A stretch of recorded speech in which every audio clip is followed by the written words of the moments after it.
आज हम आपको रामायण का एक ऐसा सच बताने जा रहे हैं जो आपको पता नहीं होगा। तो इस सच को पूरा जानने के लिए वीडियो को अंत तक जरूर देखिएगा और जानिएगा वानर सेना की वीर गाथा को। तो चलिए शुरू करते हैं। आप सोचते हैं कि आप रामायण को जानते हैं। आप सोचते हैं कि यह केवल श्री राम और रावण की युद्ध गाथा है। लेकिन क्या हो अगर मैं आपको बताऊं कि इस महाकाव्य के असली नायक वो नहीं हैं जिनके नाम हम सबसे पहले याद करते हैं।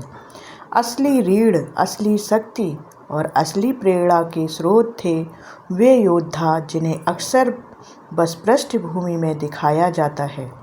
यह है वानर सेना की अनकही गाथा। ये कहानी है उन असंख्य योद्धाओं की जिनकी भक्ति, साहस और एकता ने इस महाकाव्य की दिशा और परिणाम तय कर दिए। वानर सेना की कहानी केवल युद्ध की कहानी नहीं है, यह है आत्मसमर्पण, विश्वास, साहस और एकता का अमर संदेश। रामायण की इस कथा में हम बार बार देखते हैं कि केंद्र में श्री राम है, माता सीता है और रावण है। लेकिन अगर गहराई से देखें तो इस कथा की सबसे बड़ी शक्ति वे नायक हैं जिन्हें इतिहास ने ज़्यादा श्रेय नहीं दिया। वानर सेना एक ऐसी शक्ति जिसने न केवल समुद्र पार कराया बल्कि राक्षसों की विराट शक्ति के सामने खड़े होकर धर्म की रक्षा की। अगर ये वानर ना होते तो श्री राम की विजय का मार्ग अधूरा रह जाता। वानर सेना साधारण जीव नहीं थे, वे सामान्य बंदर या रीछ नहीं थे। उनका जन्म देवताओं, ऋषियों और दैवी शक्तियों की इच्छा से हुआ था। जब रावण का अत्याचार बढ़ा, जब धरती और स्वर्ग दोनों त्राही त्राही करने लगे, तब देवताओं ने सोचा कि उन्हें एक ऐसी सेना चाहिए जो न केवल शारीरिक रूप से बलवान हो बल्कि भक्ति और निष्ठा से भी अटूट हो। तभी वानर और रीछ जाति का प्रादुर्भाव हुआ। इनका कार्य ही था धर्म की रक्षा। वानरों की पहचान केवल बल से नहीं थी, उनके पास अद्भुत कौशल भी था। कुछ निर्माण में पारंगत थे, कुछ छलांग और उड़ान में, कुछ युद्ध नीति में। जांबाज थे जिनकी बुद्धि अपार थी और जो हर मोड़ पर सही मार्गदर्शन करते थे। अंगद थे बाली पुत्र जो युवा शक्ति और साहस का प्रतीक थे। नल और नील थे जिनका दिव्य स्पर्श पत्थरों को भी समुद्र पर तैराता था। और हनुमान जी वानर सेना का हृदय जिनकी भक्ति और पराक्रम आज भी अमर है। जब सीता माता का हरण हुआ और श्री राम वन वन भटकते रहे, तभी सुग्रीव और वानर सेना का संगम हुआ। यही संगम इस महाकाव्य का निर्णायक मोड़ बना। वानर सेना ने श्री राम को केवल राजा या ईश्वर मानकर नहीं बल्कि सखा और आदर्श मानकर सेवा की। यही सच्ची भक्ति थी। सोचिए, जब समुद्र पार करने की बात आई तो कौन था जिसने सबसे पहले कार्य संभाला? वही वानर उन्होंने असंभव को संभव कर दिखाया। हजारों वानर दिन रात पत्थर उठाकर समुद्र में डालते रहे। नल और नील के दिव्य स्पर्श से वे पत्थर तैरते गए और धीरे धीरे राम सेतु का निर्माण हुआ। यह केवल पुल नहीं था, यह विश्वास और एकता की सजीव मूर्ति थी। यह सेतु आज भी हमें याद दिलाता है कि अगर हम सब मिलकर काम करें तो कोई समुद्र हमारे लिए दुर्गम नहीं है। इसी बीच सीता माता की खोज का सबसे कठिन कार्य सामने आया कि कौन जाएगा लंका, कौन पार करेगा इतना विशाल सागर। यहीं पर जांबवान ने हनुमान को उनकी शक्ति का स्मरण कराया। हनुमान ने छलांग लगाई और समुद्र पार कर लंका पहुँचे। अशोक वाटिका में सीता माता को ढूंढ निकाला। लंका का आधा हिस्सा जलाकर वे लौटे और श्री राम को संदेश दिया। यह कार्य किसी देवता से कम नहीं था, लेकिन हनुमान बार बार कहते रहे कि यह सब प्रभु की कृपा है, मेरी शक्ति नहीं। यही विनम्रता वानर सेना की पहचान थी। अब सोचिए जरा युद्ध का दृश्य। रावण की सेना असीम थी।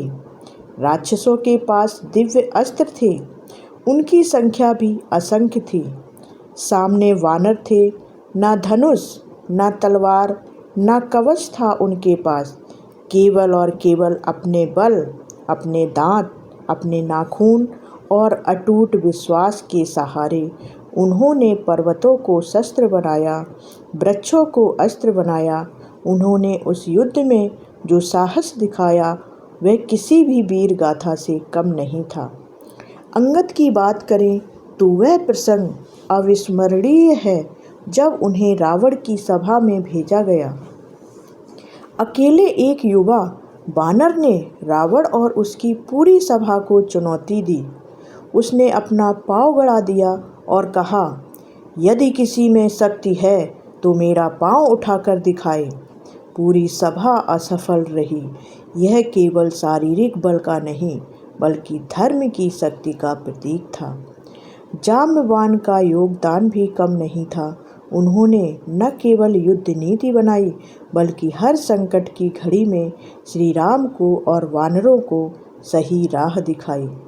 वे अनुभव और ज्ञान के प्रतीक थे। नल और नील ने दिखाया कि कौशल और कला भी युद्ध जितनी ही महत्वपूर्ण होती है। अगर उनका निर्माण कौशल ना होता तो सेना समुद्र पार ही नहीं कर पाती। युद्ध के दौरान असंख्य वानर शहीद हुए। उन्होंने ना तो नाम की अपेक्षा की और ना ही यश की। उन्होंने केवल धर्म के लिए, अपने प्रभु के लिए और सत्य की विजय के लिए प्राण अर्पण कर दिए। यही उन्हें अमर बनाता है। वानर सेना की गाथा केवल एक युद्ध की गाथा नहीं है, यह हमें आज भी सिखाती है कि सच्ची शक्ति एकता में है, सच्ची भक्ति निस्वार्थ सेवा में है और सच्चा धर्म वही है जहाँ कोई स्वार्थ ना हो, केवल और केवल समर्पण हो। आज हम आधुनिक युग में जी रहे हैं। यहाँ न रावण है, न लंका है, लेकिन हमारे जीवन में भी कई समुद्र हैं जिन्हें पार करना है। कई राक्षस हैं जो हमारे भीतर ही रहते हैं। अहंकार, आलस्य, भय और लोभ। इन्हें हराने के लिए हमें भी वानर सेना जैसी निष्ठा, साहस और एकता चाहिए। राम सेतु हमें यह संदेश देता है कि जब तक विश्वास है तब तक कोई भी बाधा बड़ी नहीं है। हनुमान हमें याद दिलाते हैं कि असली शक्ति विनम्रता और भक्ति में है। अंगद हमें बताते हैं कि युवा शक्ति धर्म की रक्षा में कैसे अग्रणी भूमिका निभा सकती है। जाम्बवान हमें ज्ञान और अनुभव का महत्व सिखाते हैं। नल नील हमें दिखाते हैं कि कला और कौशल भी उतने ही महान हैं जितने पराक्रम। वानर सेना का यह योगदान हमेशा के लिए अमर है। उन्होंने कोई उपाधि नहीं मांगी, कोई राज्य नहीं चाहा, कोई प्रसिद्धि नहीं ली। वे केवल श्री राम के साथ खड़े रहे, हर पल और हर युद्ध में। यही उन्हें रामायण के सच्चे नायक बनाता है।